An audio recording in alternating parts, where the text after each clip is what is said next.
Hey there, back with another radar update here across southeast Texas. We've been tracking out this line of showers and storms, and now the eastern edge of this, the National Weather Service has put out a special weather statement.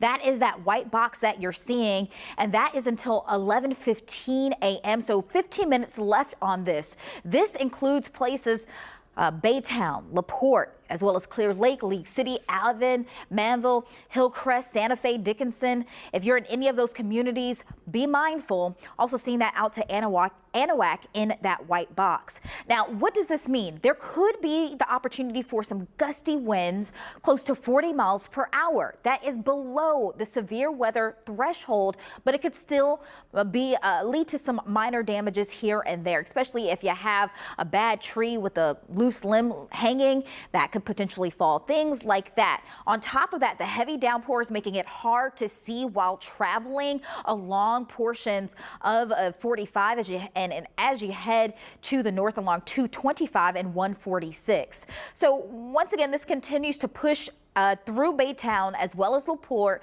We're seeing some showers, light showers right now, and that just updated. We got our latest radar loop. Seabrook, no more light showers. You're starting to see some more moderate rain push on in.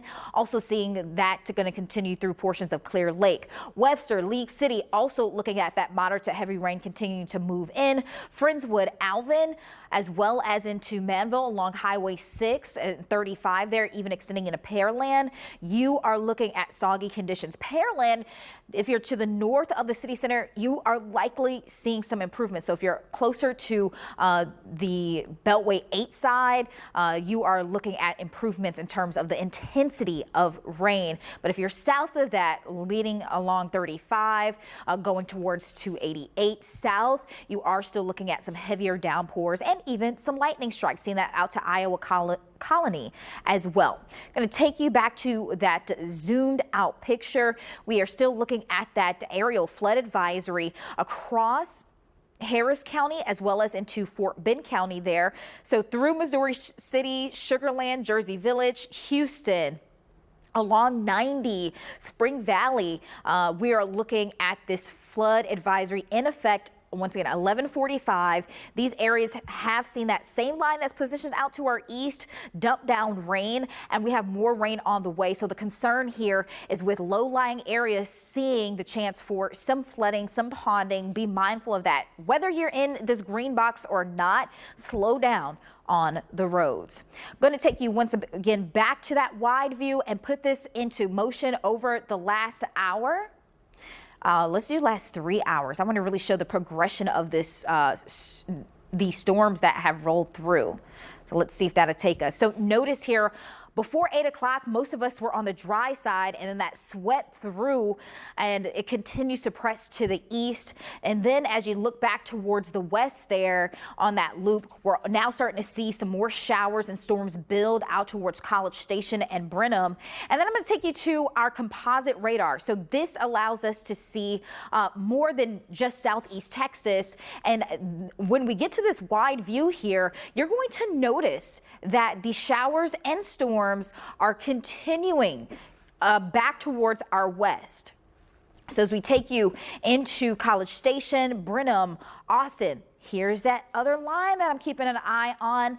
Right now it's 11:03. I did think this was going to come in a little bit faster. We'll still have showers across our area, but this may hit us a little later in the commute time. So keep this in mind that yes, the heaviest might be over for you in places like Katy, as well as in the Sugar Land.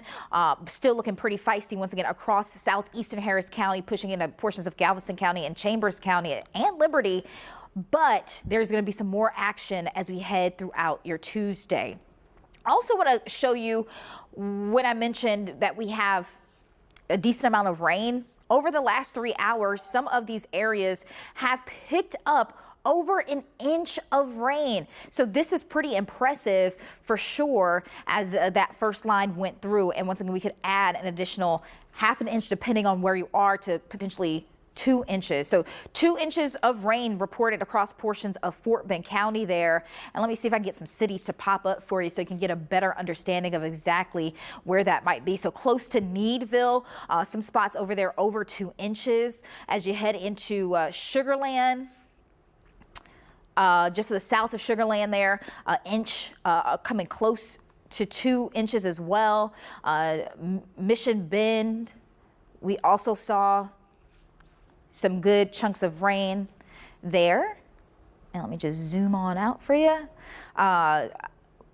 Over a 1/4 inch, not yet to a 1/2 inch, but I do anticipate those who are not at an inch to get there because we have that secondary line coming through this evening. And then as we head to the northeastern side of town, let's see what these numbers look like. Once again, these totals are radar estimated. If you head to our click2houston.com website, you can get real observations with the Harris County Flood Control District tracker that we have integrated into our systems. And Amanda, our meteorologist, she's been working on some of those articles to keep you up to date about what is going on in terms of rainfall. So close to an inch to the north and east there, just to the south of Bush. And we're going to continue to see these numbers light up across Liberty County as well. We have seen in some areas, once again, over an inch of rain across Liberty. And I wouldn't be surprised as we head into Baytown, when it's all said and done, when this line continues to move through, that those amounts will also be pretty impressive. Now, want to take you to our future track here. As I mentioned, there's still an opportunity for more showers and storms to roll on through this afternoon. The question is, will this timing stick? That line is still back towards our north and west across portions of Austin, San Marcos, and extending, trying to make its way into College Station. So eventually they will push on through. Light showers stick around with embedded thunderstorms, so it may not be as organized as that first line that we saw. Then into the evening hours, still going to need the umbrella, still going to need the windshield wipers as those showers and storms continue to track to the north and east. Now check this out. This is my favorite part because we finally get a little bit of a break here. Tuesday night, well after sunset, the storms start to lift to the north and east. We're left with showers for Bush, Houston, Sugar Land, Clear Lake, back through Wharton, as well as El Campo. Then we'll see around the midnight hour, most are dry if you're sitting to the south. But if you're north of Interstate 10, you are going to be looking at some more showers trying to develop. And that's because we have yet another front trying to push through. Now, this front will bring in another opportunity, not only at showers, but some storms. And that comes through the overnight into the early morning hours. So that's definitely something to keep in mind. If you do work an overnight shift, you'll be running into this on your way home. Now, beyond that, there's still going to be some wet conditions for those 9 to 5 people who need to get to work and drop the kiddos off at school or hit some doctor's appointments. You could see some more wet weather coming your way through Katy, Sugar Land, as well as into eastern Harris County. So Galena Park, Pasadena, around 9 a.m. also going to be looking pretty soggy for your Wednesday. And that sticks with us, that wet weather through your Wednesday afternoon and evening. Now behind this is where we start to see a cool down for your Wednesday night and continuing into Thursday. So going to give you a look at that 10-day forecast, 70s today, tomorrow. And then check this out, 46 when you wake up Thursday morning. A big difference because we've been waking up in the 60s. So it will feel pretty cool outside, pretty chilly outside. Be sure to dress accordingly. These temperatures go up and down as we head into your weekend as well, with more opportunities for some wet weather. So with that being said, we just want to make sure that you are staying weather alert here today. Once again, this special weather statement will continue through 11:15 across Baytown, as well as in Pearland. We'll see that pushing right now into the eastern edge of Interstate 10 through Chambers there. Plenty of lightning indicating that those storms do have some power with them, but just below that severe weather threshold, gusts potentially up to 40 miles per hour. Pearland still looking, if you're south of the city center of Pearland, still looking at wet conditions, and then looking at showers widespread in nature across Bush, Jersey Village, the Woodlands, with more wet weather on the way as we continue through the afternoon and evening. We're going to continue to bring you updates here on the stream as well as on TV. See you then.